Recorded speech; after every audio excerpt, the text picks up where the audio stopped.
dufate nk'ico gihe rero wiga 8eme ego uja kwigisha abantu biga kaminuza byukuri uri imbere yabo nta soni two kuvuga ati mpagaze imbere y'abantu bafite ubwanwa genda gahunga toya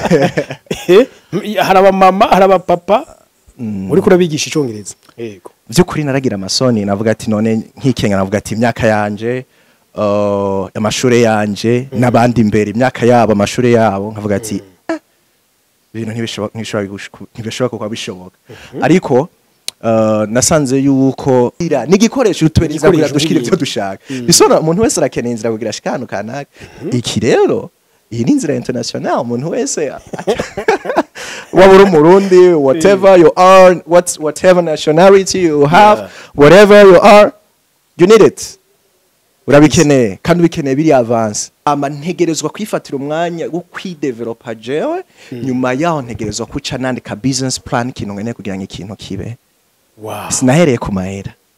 I started with inspiration iki kintu cyanye spe kugira mbone yuko nduwingira akamaro kuri community hari kibazo nshoboye gukora then nyuma yaho niho centre nagiye kwimvira ndatangura ndavuga ati okay ndakeneye kuja kuyishira muri adeb hariya muri api ubu bayita adeb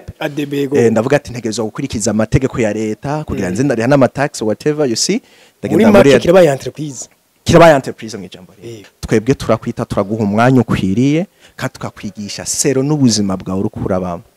bwaba bwa misi yose cyangwa bw'akazi kandi ndabonye umengo murafise n'amadomene mugavuga turafise n'amadomene tukwakira sero na niveau yawe vuga ati ndi umuntu atazi na kimwe mfise ivyonze cyangwa mfise ni viri avance we have all those programs for you kandi nyuma yayo mezi atandatu turaguha certificate yerekana yuko warize ururimi rw'icongereza and ivyo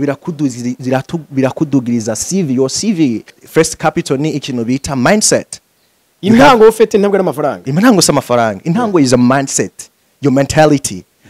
yawe ni yukubera the first capital the second your mentality is akukwereka iki kintu kirabuze kandi kuntu kukono shobe kugikora then nyuma yaho nushobora kwiyumvira ati burya nahantu ndashoboye kuhakura iki kintu kugira ngo ba contribute kuri kintu kugira ngo ishobore kuba that is what we need the first thing we need is not money the first thing you need is to build yourself.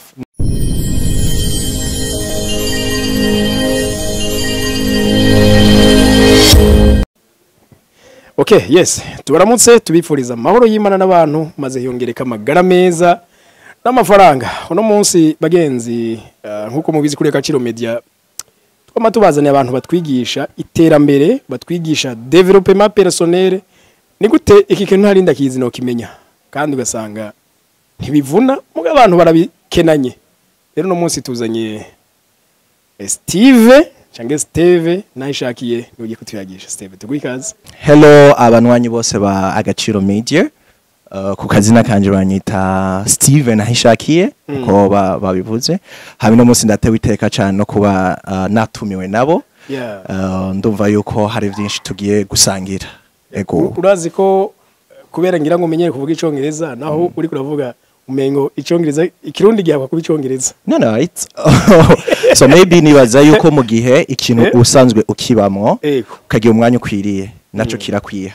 kasanga cyo kintu cyabaye wewe ni nk'akaroro kuri wewe iyo duhuye mu barabarega nibaza ati none wibaza kuri kuragira ikiganiro ku Gaciro Media cyaye wowe nundi muntu turi kwibarabara rega buvyibuka so iyo kintu kibamwe ukagira umwanya ukwiriye kirakwiye hama kikaba wewe rero biba abantu bakubonye baca bakuvuga ati sha wewe burya wowe uvuga icongereza uri umwongereza cyane ati burya wowe burya uhora ukora ibintu bijanye n'intuze ko numva uvuga ko no cyako nakore so rero ibintu tubamwe biradudeclive biratugira biratuba twebwe nyene. Okay, Steve no kubya ku munsi umwe umunsi wa mbere ntagura kukumenya. Yes. C'était ngira 2023. We twari duhuriye muri bus. Sinzi uwo mwari mwicaranye mugenda muravuga icongereza shinshi ntabwo kwibaza ati none abantu n'abarundi cange numva na pronunciation nkumva kabisa abantu sabaha ariko za numva mu konveri sinzi yarabatse amahero cuvuga ngo no kutangaruye ashobora kuba kumeba abantu n'abarundi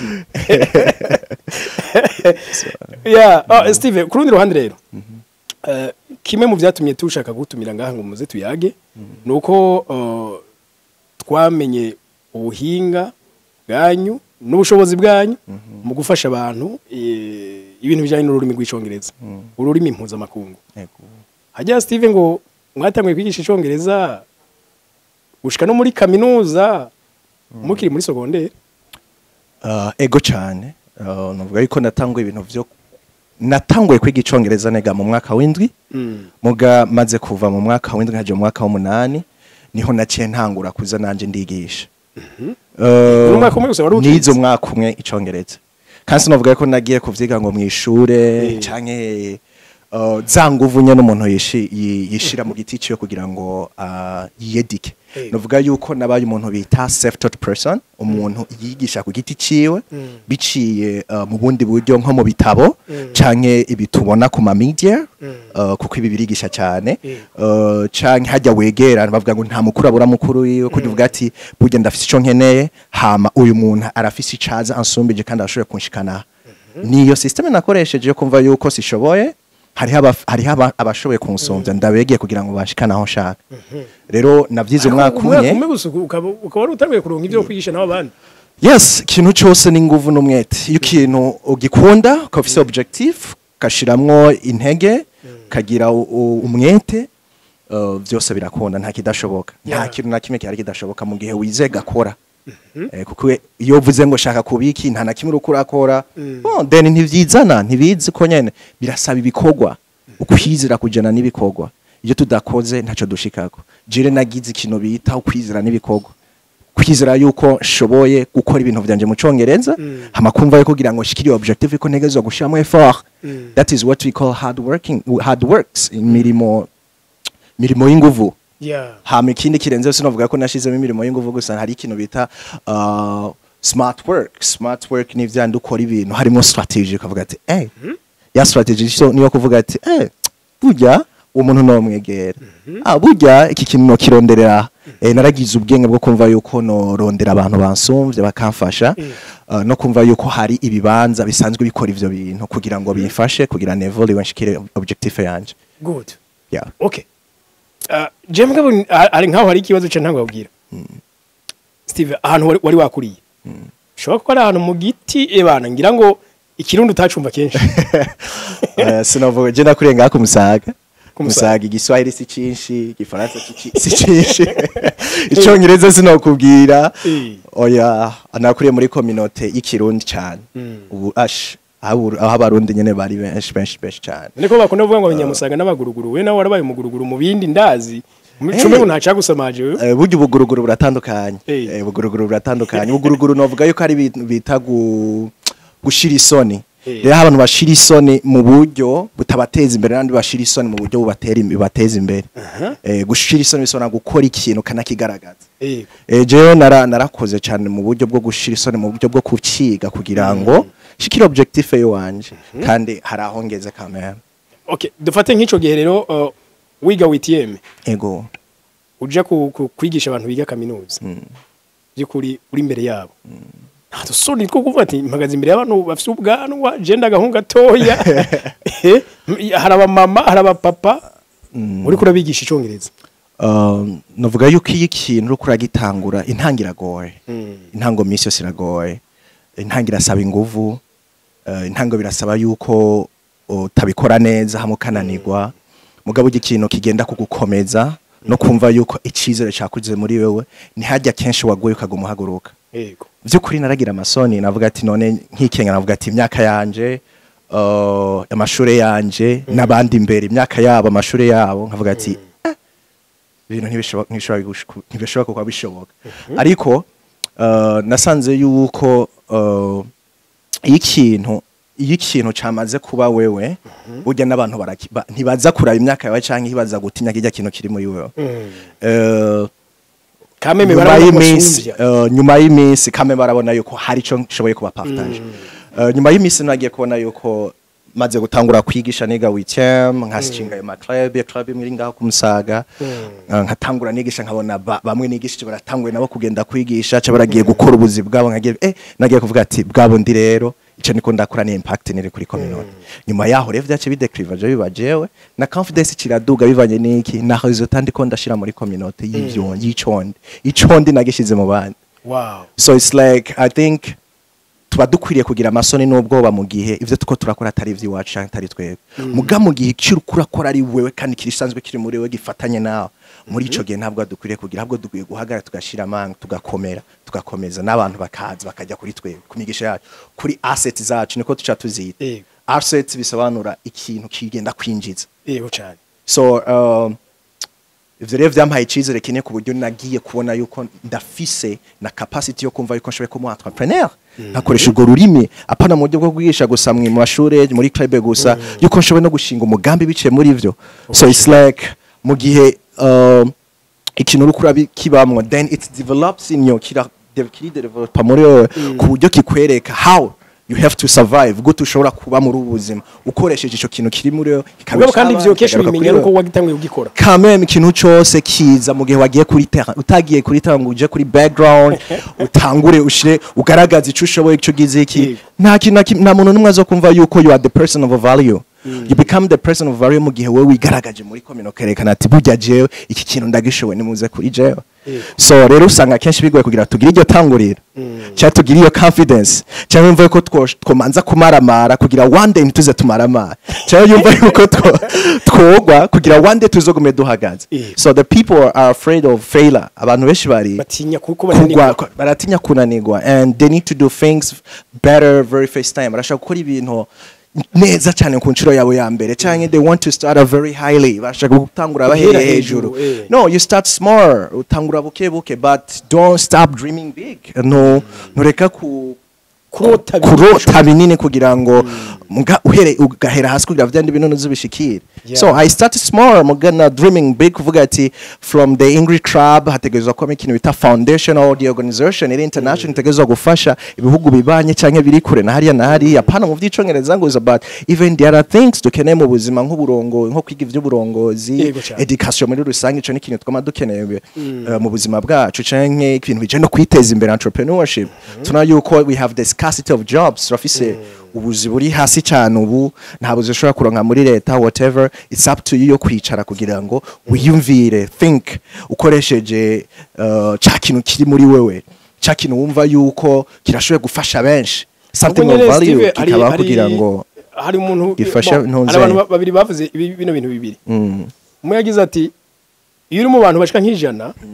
hari ikintu ubona ubasumbya atuburose akazozo ushobora gukorera ico nyene it's true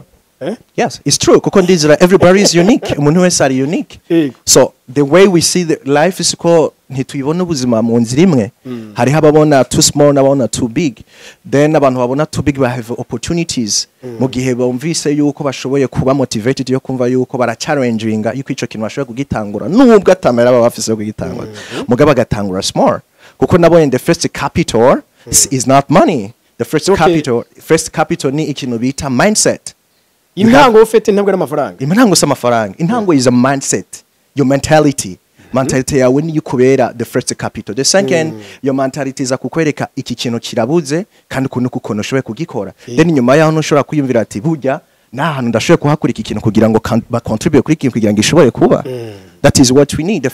the first thing we need is not money the first thing you need is to build yourself ni kwiyubaka wenyine manze wumve ko ufise mentality yemeza yuko ushoboye gukora ico kintu kandi ico kintu gishoboye kuba impact or asset kuri bose and then after it turns your asset not liability kicha kintu kwinjiriza pange gwisore ayo ngira ikibazo none okay wewe warashobora ico congereza dufate ico bwacu cyari umutaye muga nishasho aguce gitangwa kuko no umunsi n'abari ko baradukurikira bashobora kuba bafise n'ikindi kintu muri bo bashoboye muga kama bavuga ati none ndahera he wewe kugira ngo ucutangura irya Steve English Center so dace bigenda gute wuri wacu uhera he Steve's English Center ntivyanye nayitanguye mpejeje high school mpejeje secondary school ico natanguye kugira kwiyumvira ko nticabaye amahera ariko habaye ikintu bita inspiration ikintu cha nyaspiye kugira ngo ico kintu ariko cyo ko ufasha mu kibano kandi ico kintu novuga yuko ico kintu swat kirashobora kuva muri inner person kirashobora kuva muri indani cha kikaba outside kikaba ari ikintu cyo hanze nk'umuntu akakubwira akakwereka aho ushoboye bakeneye bo badashoboye so then that means yuko ugutangura kw'ibintu biva mu kumenya ingorane hari hama iyo ngorane kumva yuko ushoboye kuyibera solution. Then it becomes kica kiba ikintu bita entreprise, kica kiba like entreprise itegerezwa gupangira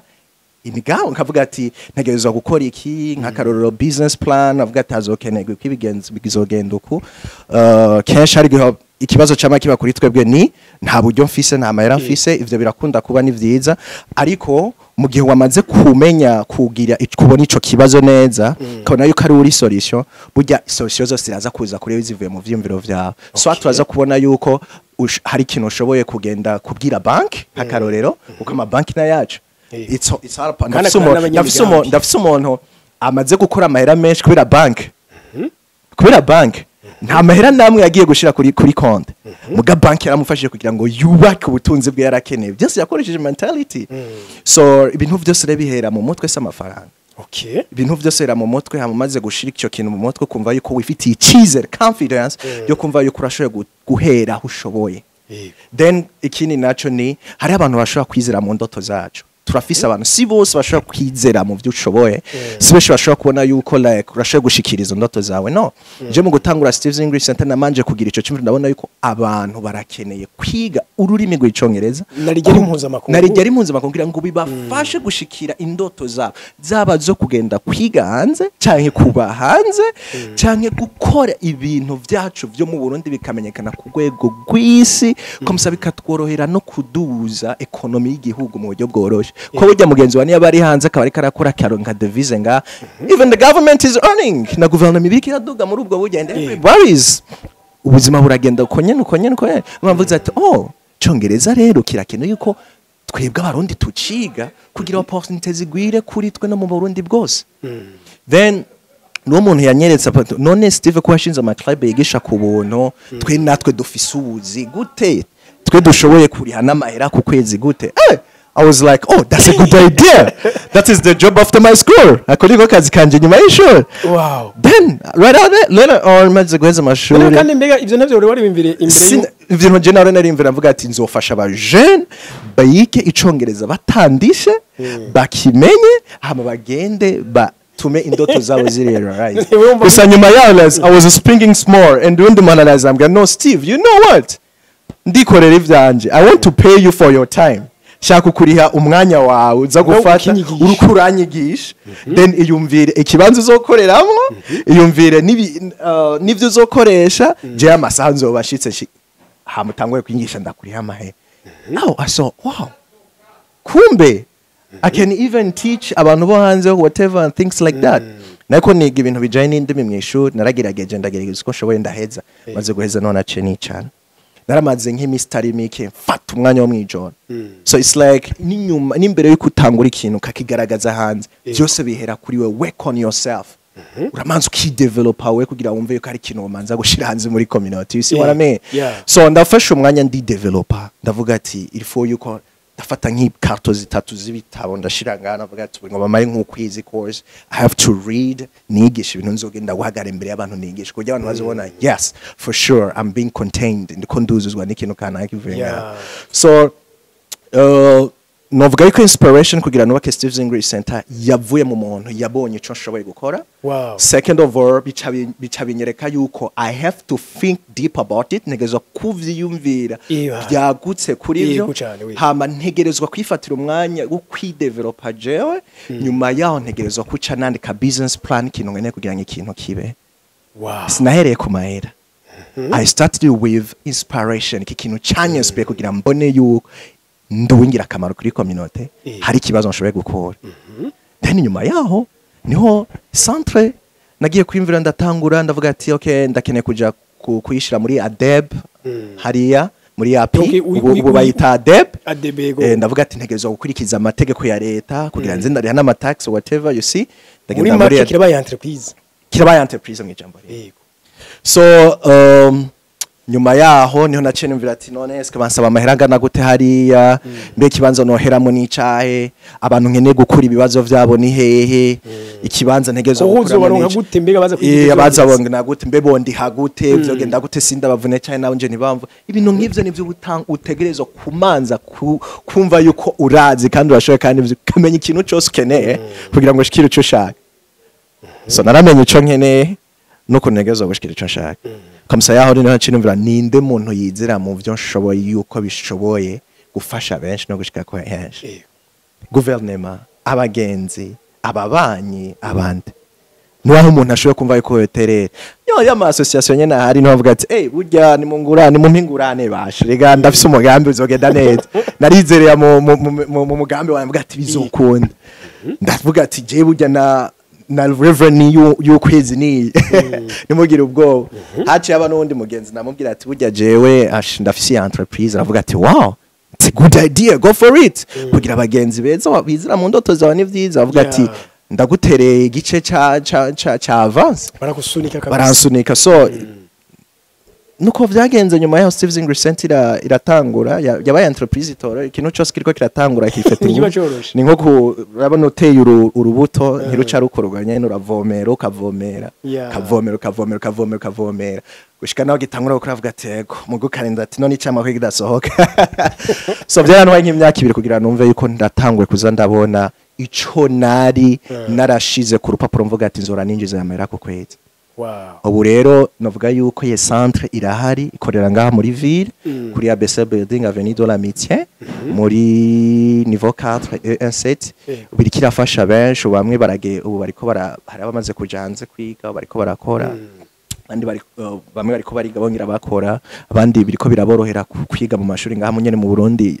mu rurimi rw'icongereza narya muzi yuko uba certificat mu congereza akomeye cyane mu association mu organisation cyangwa mu buzi bwose bukenewe ubariko barabaho biciye kuri entreprise nashizeho yo kumva yuko abarundi barakeneye kwiga icongereza kugira ngo bashikire indoto zabo vyorosha aba mu vyakazi cyangwa mu buzima bwabo bwa misi yose cyangwa mu vy'amashuri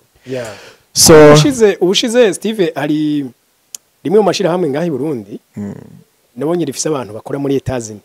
mugariri ngaha kandi bakora muri etazini bari ngaha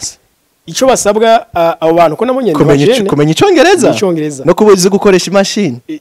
nabonye benshi baraba training ni machine baraba training mugabo icongereza itezo kuba ari base icongereza ko ari ururimi rero mpuzamakungu kandi tubona ku isi mengo yose iri kitera igenda mu bihugu bivuga icongereza donc abantu wewe uno munsi dufate bifuza kumenya icongereza ngahi Bujumbura nibaze ko ari benshi cyane kandi ko waje no muri centre ville nibaze ko nakarere ko rohereza benshi ni muri centre nyene ego bakugane cyane gose no tera kama ku muntu wese cyane abajene n'abantu umuntu wese none kuko ikintu bita education ntiraba imyaka na cyane ururimi ntiruraba imyaka ntiruraba n'amashuri wize ico bisaba objectif n'umwete kumva yuko burya iki kintu kirafitiye akamaro muri domaine ndimwo hama ikindi ntegezo ko byinvestison mu mwanya mbese binakunze n'amafaranga ego hari ama club turayafisa ama club yigisha kubona bari umunsi mwe abantu bavuga ati burya afisa kanya gato mbwe kandi bari nabongira ni babana n'ubundi tamahera bararo nabo nyene nibaza yuko babonye birabafasha cyane nabo nyene nibaza yuko ni hamwe yuko batabafisa umwanya kubera amashuri kandi hamwe naho nyene nabo nyene bataravuga ati twatanguye ubuzi nabo nyene baravya akamaro bibafitiye nibaza yuko bori kandi neza cyane rero notera kama umuntu wese afise yashaka gushika canke abona yuko ariko araba limite kubera ururimi rw'icongereza yoza kuri muri centre yacu ngaha muri Steve English Center kuri ABC nimero ndibaza yuko hari yangira muraza kuzishira turaza kuzitanga mugabo ahubwo gizigire ko ni sawa abantu bashaka mwo du contacta kuri 62 083 912 ni simple core na WhatsApp 62 083 912 murashaka kuturandira kuri zo kugira ngo tubafashe nizo no kubafasha muri vyane vyo kuvuga ngo uko wiga nka kujya ko mwishuri nta mwanya w'abafise bariko birukanga n'ama programme yabo bafise twebwe turakwita turaguha umwanya ukwiriye kandi tukakwigisha sero n'ubuzima bwawe urukurabamo bwaba bwa misi yose cyangwa bw'akazi kandi nabonye umengo murafise n'amadomaine mugavuga turafise n'amadomaine tukwakira sero na niveau yawe vuga ati ndi umuntu atazi na kimwe mfise ivyonze cyangwa mfise ni viri avance we have all those programs for you kandi nyuma yayo mezi 6 turaguha certificate yerekana yuko warize ururimi rw'icongereza and ivyo birakudugiriza CV, your CV it grows up and nugenda ahantu kanaka kwa applyinga canke ibindi bintu kanaka ivyo ntivyigera bibura biragufasha gushikira objective yawe byoroshe ego cyane cyane then birashobora kubafasha muri ubwo buryo. Okay, donc mugabo none nk'ubu mu kwisha icongereza uragarantiza dufate nk'umuntu aje atacongereza aramenya admo azi by'imyidondoro ngira byonyene amezi 6 azoba yakimenya amezi 6 novuga yuko iyo umuntu ni ibintu bitatu vyanyine tubasaba iyo umuntu aje afise objective yiwe avuga ati je burya nje ngaha kubera iyi mpamvu ico twizera yuko ari cyo kintu cyambere kimubera motivation kuko iyo umuntu nitwakira umuntu nawe atazi yari karaje bizotwahera kumugida kumufasha kuko umwigisha ari kugira ngo amotive you see kuko umwanya munini novuga yuko umwanya munini wo kugira umunyeshuri amenye si umwanya aza kumarana n'umwigisha this is ikintu nagezwa no kubwira abigisha benshi numwanya aza kwifatira ari umwe kubera ko ya motive n'umwigisha so teachers are there to motivate you teachers muhari kugira ngo motive abanyeshuri banyu and umwanya baba baje hajya mu ishuri so umwanya wanyu kugira ngo muvuge ivyanyu numwanya kugira ngo mubasunike bakore kijya kintu bamva yuko batashoboye. That's what we call inspiration and motivation. You become a leader of your murongozi. So novuga yuko twebwe muri centre d'angle turakwakira sero na niveau yawe mbere na disponibility yawe uvuga ati nshaka kwiga mu gatondo nyuma y'amasaha mwijoro twanashima twanashaka yuko twoza turakora na 24 mu minsi za turatangura kuza turakora online quand même kubira ko ubuzima ntibuhagarara. Life doesn't stop. When life stops, you die. Ubuzima buhagaze urapfuye. And I consider life as time. Fata umwanya, fata ubuzima nk'umwanya. So dufise 24 kandi zihagaraza amazugenda. Why do we stop? So nico kintu nababwira n'abantu entrepreneur bahari. So we should create kintu cyama gikora all the time, like social media. It doesn't sleep, it's always there. Nimba ikintu gikeneye ejo umwanya wari wese is there. Twategezwa gukora like have the system or mentality like in social media as well. So rero twifuza kuza turakira n'ibintu online ama contents online kugira ngo biborohera abantu bari ruguru hanze y'igihugu nganyene biborohere gushikira ama contents yacu kama bakure mu madomene yabo vyoroshe bice mu rurimi rw'icongereza nkuko nama ndabivuga ururimi ntirushobora kuba objective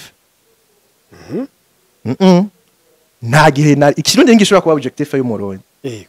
nta rurimi na rumwe rushobora kuba umuntu muri make ururimi ni inzira ni igikoresho utuberiza kugira dushikire ibyo dushaka bisona umuntu wese arakeneye inzira kugira shikano kanaka iki rero iyi ni inzira international umuntu wese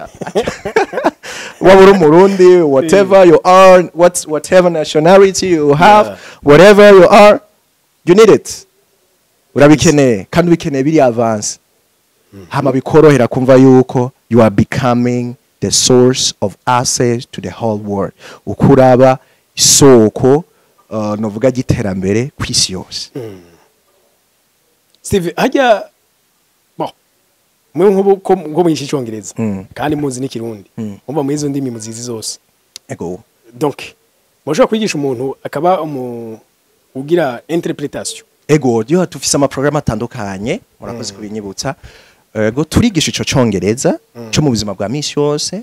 turigisha n'icongereza cyo bijanye bivanye n'akazi ukora this is technical English iki natanguye kuvuga bacita casual English cyo mu buzima bwa misi yose umenye kwiexprima huri auciye and the other thing we teach school English kijya congereza kigufasha mu ishuri and then turafise some other special programs nk'ama interview preparation kugutegura kuguha integuro za interview canke interpretation kwigisha ko interpret canke bajya abantu baba bafise abantu bava hanze bakaba barabuze umuntu ashobora kuboka ipimisa bari mu Burundi babereka ibintu nibindi we have those services for them turamu interpret cyangwa umuntu ashobora kumugida muri ubwo buryo kubigira ngo wamushitsi wiwe ntazobe nervous ntazobe ntazogira irungu ntazobura hatembera kandi uburinda ari bwiza bwagutse n'ikindi turatanga ikintu bita international test preparations zijya nteguro ku ma test akorerwa ku rwego rw'isi nka TOEFL turafise programme za turashaka kugutegura tukagutegura kuvuga ati uzohura n'ibi bizogenda no kuzovyitwaramwo na ISTEA hamwe na Duolingo turatanga preparations zazo ego ayo niyo ma programme dufise bisobanura yuko si kwiga icongereza gusa and n'ikindi turashifise ikintu bita communication skills communication skills na public skills, speaking. okay. Kumva yuko nk'akara mu organisation aba afise ivyo atanga nka marketing whatever. Turashoboye guhagarara mu gishingo cha that company, then we speak for them as public speakers. Wow. Okay. None ajya ku bintu bijanye na interpretation. Burya ibintu byose biri mu kirundi biraje mu congereza. No, si vyose ariko turaba yuko message dushaka gutanga yashikiye. Simpaka ngijambo ryose risobanura cyaka jambo kose gasobanura. Burya indime kuzi ururimi rukura gwiga mu rundi rurimi mu bisanzwe n'ibintu biri complicated cyane. Niyo mpamvu kenshi ni nayo mpamvu bitugora cyane kumenya. Biravana n'ubuhinga cyangwa ingabire yo mwigisha. Sinavuga ko ari ubumenyi gusa n'ingabire bisobanura umutima ukora nico kintu. Okay. So sinayikora kumera gusa ko ndafise umutima wo gukuza umuntu. So that is another thing ko kico kigusaba inguvu nyinshi no gusumya amahera bugu. Hari umuntu yigize kumbwira yuko uyataro n'ibintu sigura Burundi yambwiye yuti uvuze bonjour na good morning ivyo bintu nta nico bipfana. Yeah. So what's up? Yeah. Hari ibintu twiga uvuga ati man, does this exist ibintu birabaho. So rero nta wigura ururimi kuva mu rundi rurimi hari umuntu aciye ubwenge cyane yaciye bivuga neza igura ururimi mu rugo rurimi nyene. Ivyo navyo ni ibintu bisaba intege inguvu zidasanzwe cyane. Rero nta kintu shika ko corosha. Okay, your wish is to Agaciro Media. So wishes to Agaciro Media. I wish Agaciro Media to grow, to improve, to become more international. And I wish all the followers of Agaciro Media to keep following, subscribe, drop your comments, share. And we wish you growth, we wish you health, and we wish you more wealth. More importantly, we need you to go for your dreams. It's not too late to go for your dream. And if you want to learn English, Steve's English Center is there. And if you want English clubs, Never Wake Alone is there. You are all welcome. Breasts.